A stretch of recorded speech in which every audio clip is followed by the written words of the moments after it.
2024 ini saya nomor 7 jadi 1 kursi. Iya. Yang dapat Once ya Bang? Iya, teman. Teman. Iyalah. Itu kalau menurut Bang Masinton kenapa Once yang dapat? Nggak tahu juga. Sesama teman kan biasanya ini susah menganalisanya. tahu. Susah saya menganalisa pergerakannya ya kalau kita lihat ya mungkin kalau di lapangannya relatif kita ini ya, bukan saya mau klaim ya, tapi kan ya itu tadi makanya susah saya menganalisis ya. Iya, padahal kan kalau kita lewat Jakarta Selatan itu waduh baliho, spanduk Bang Masinton tuh bersaing lah sama Bang Eriko Sotarduga. Kita membantu Dinas Perhubungan DKI Jakarta, iya kan? Menyumbangkan jadi patokan jalan. Biar nggak nyasar gitu kan. Kalau mau lihat itu yang ada mukanya Bang Masinton gitu ya. Jadi dengan baliho, dengan atribut sebanyak itu habis berapa Bang? Di di Pileg 2024 tadi. Nggak enak lah ngomongnya. Oh, enak-enak aja lah Bang. Ya kita bikin enak aja, biasa kok itu kan ongkos politik, siapa tahu nanti kita mau nyalek. Biaya politik itu pasti ya. Biaya politik itu pastilah ya, nyata atribut, bikin souvenir, bikin kaos dan lain-lain sebagainya. Kemudian mobilisasi personel, kan mobilisasi itu yang paling minimal besar. Minimal 15M ada? Saya nggak nyampe segitu. Nggak nyampe, 10M? Ya lebih kurang. Lebih kurang, 10M. Itu banyak kan habis buat apa Bang?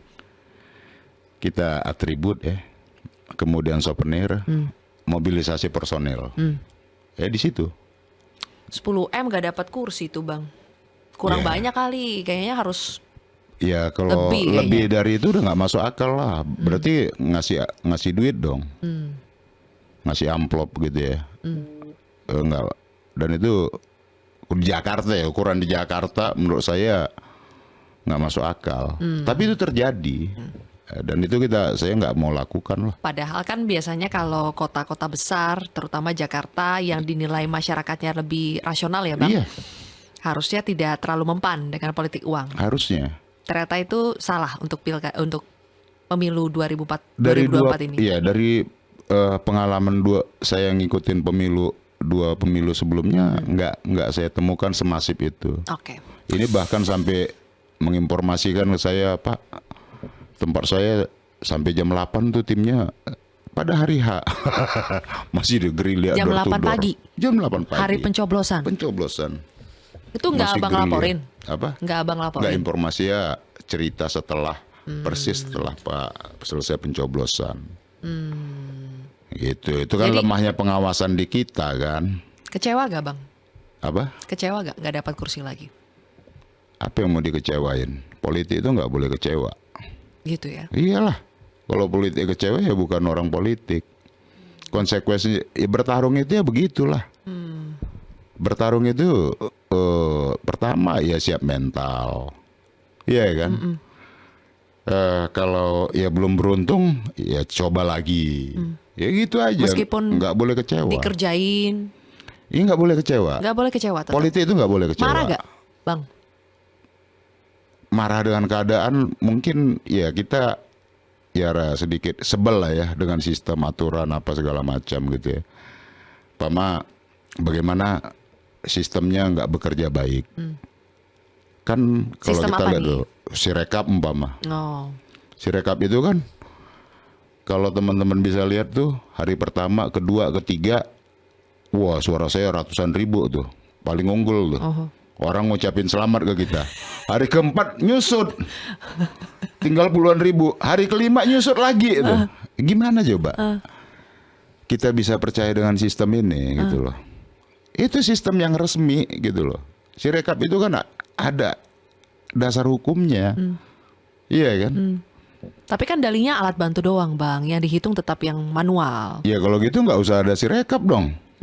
Harusnya kan sirekap itu dia ketika merekapitulasi, menyampaikan informasi hasil rekapitulasi, berarti kan itu informasi yang sudah valid dong, diupload. Harusnya.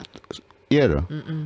Kemudian tuh sajian informasinya bisa dipercaya, berintegritas gitu, akuntabel. Sekarang gimana menghitung ininya tuh? Hari pertama, kedua, ketiga sampai ratusan ribu, Ya. mencapai 300.000. Kemudian hari keempat tinggal puluhan ribu tuh. Hari kelima ya tinggal belasan ribu. Waduh. Gimana menjelaskannya tuh? Terus itu angka dari mana gitu loh? Terus Bang Masinton masih bisa ketawa sekarang. Ya ketawa aja lah. Tapi di hati sakit ya Bang? Nggak boleh. Nggak boleh. Nggak boleh, nggak 10 boleh. M terbang Bang. Ya itu konsekuensi lah. Iya kan. Dalam politik itu nggak boleh bawa perasaan. Tidak boleh. Ya bawa perasaan berarti kan bawa ke hati ya. Nggak boleh. Ya harus politik itu rasional.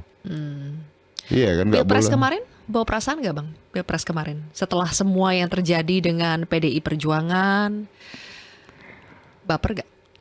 Baper tidak. Tentu kita ada kekecewaan atau apa ya. Kecewa bukan dalam arti kecewa baper tadi ya, bukan ya. Kecewa terhadap situasi, sistem, aturan gitu loh.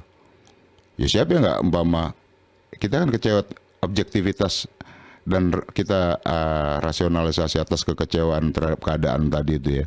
Umpama pilpresnya pakai duit, pakai sembako, pengerahan aparat, kan begitu ya. Yang itu dalam era reformasi ini baru ini nih pemilu paling kacau nih, gitu loh. Yang bagi saya nih latar belakang saya kan aktivis ya. Kita ini kan memperjuangkan reformasi dan demokrasi kok jadi begini gitu loh. Kekecewaan kita di situ.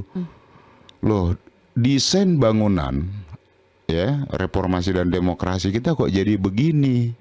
Kok pelaksanaannya begini? Yang menurut saya ini lebih brutal dari pemilu pada masa Orde Baru. Pada masa Orde Baru kita jelas. Kita tahu bagaimana represivitas kekuasaan. Dan kemudian bagaimana kekuasaan ya, penguasa menyelenggarakan pemilu, kita udah tahu tuh bahwa itu hanya cuman formalitas. Iya kan? Kita udah tahu sebelum pemilu, oh ya dia yang menang. Kan itu. Nah, kemudian kita juga sudah tahu cara pendekatan kekuasaan Orde Baru pada saat itu. Orang yang dianggap berseberangan pasti menentang dia dan pasti diberangus. Kan begitu? Nah kalau ini caranya, makanya saya katakan jauh lebih parah dari Orde Baru. Dia gunakan seluruh instrumen negara, baik APBN, program, aparatur yang seharusnya netral, dia langgar semua tuh. Dimobilisasi untuk pemenangan salah satu kandidat, ya kan. Kemudian APBN diakalin untuk program-program bantuan-bantuan ke masyarakat tadi itu, lihat bansos. Nah kemudian penyanderaan tadi itu, lihat mekanisme hukum, semua orang ditakutin kan. Kalau nggak ini nanti dikorek kasus hukum. Kalau di masa Orde Baru nggak itu, bukan kasus hukum, iya kan? Ya dia bawa aja tuh ke kantornya mana, Koramil atau mana gitu. Dan loh. PDI Perjuangan sebagai partai penguasa tidak bisa berbuat apa-apa untuk melawan itu Bang. Bahwa kami partai pemenang ya, berkuasa nggak? Iya kan? Partai pemenang iya. Tapi bukan yang penguasa. Itu disclaimer dulu. Kan gitu. sebelum berselisih ikut bagian dari penguasa juga Bang. Sebelum PDI Perjuangan berselisih dengan Presiden Jokowi. Orang mempersepsikan begitu. Tapi saya rasa PDI Perjuangan bukan yang berkuasa. Dia cuma partai pemenang iya. Nah gitu. Sama seperti sekarang juga partai pemenang kan 3 kali kita.